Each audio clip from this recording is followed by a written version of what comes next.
عمرو يوسف وكندا علوش طلبت يتصور معاها في افتتاح فيلمها، فتصور معاها يعني عادي. في ايه يا جدعان؟ عادي يعني، ده الطبيعي. المهم الموضوع ده خلاني افكر، علشان عمالين يزنوا عليا اتكلم عن الزوجة المصرية والسورية. قلت اهي جت لحد عندك. ايه الفرق بين الزوجة المصرية والأجنبية؟ سواء بقى سورية، لبنانية، عربية، أمريكية ولا روسية ولا تايلاندية، أقول لكم أنا الفرق. خد عندك بس خلي بالك. لا، قبل ما اخد عندي، انا عايز كل كتكوت وكل كتكوتة بيسمعونا ينزلوا كده يتمشوا تحت كده، يلاقوا زرار احمر كده مكتوب عليه سبسكرايب، دوسوا عليه، جنبيه جرس دوس عليه، اشترك في القناة وانتوا طالعين بقى اعملوا لايك. ايوه اعملوا لايك.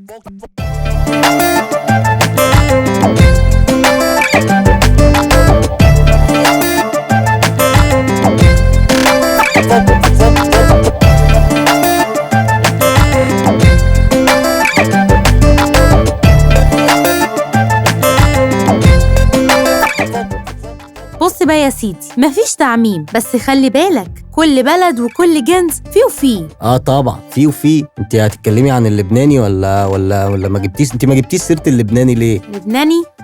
اركن بس على جنبي كده شويه، انا جايالك.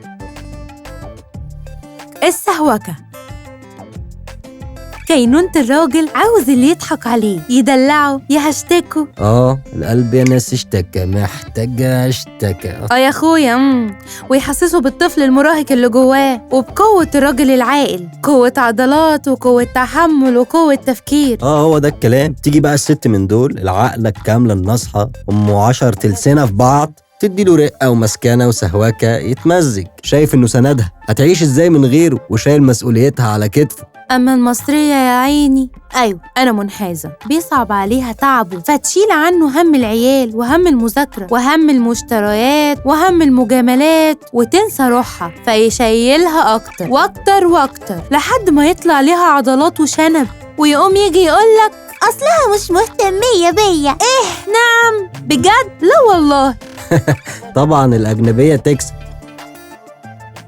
1-0. ومن اللي قلناه فوق تيجي نقطة تانية، المسؤولية.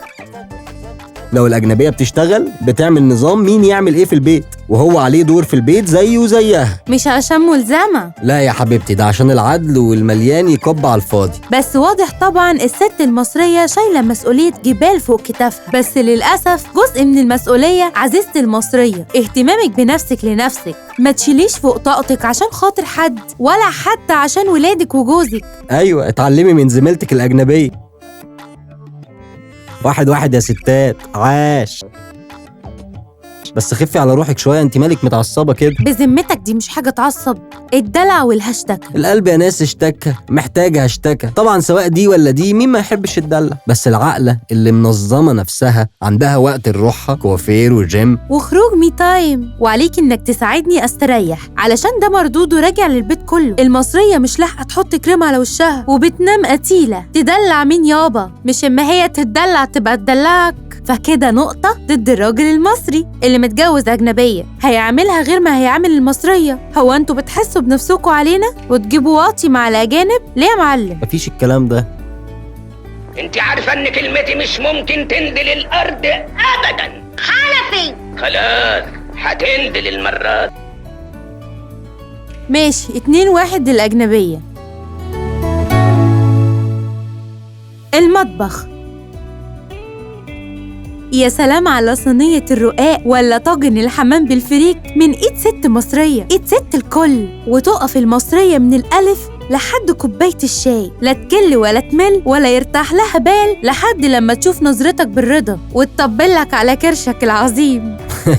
على فكرة أغلب الستات العربية كده برضه، الظاهر بقى ثقافة عامة. بس أغلب الأجنبيات بقى هتطبخ لنا يا حبيبي. يا روحي الله على المشوي اللي انت عملته الأسبوع اللي فات، نفسي فيه تاني. ويقوم الشملول بقى يعمل أحلى سلطة ومكرونة ويشوي حتتين لحمة على ما هي تخلص اللي بتعمله. ضحكت عليه المسهوكة، مش هقول غير كده. 2-2.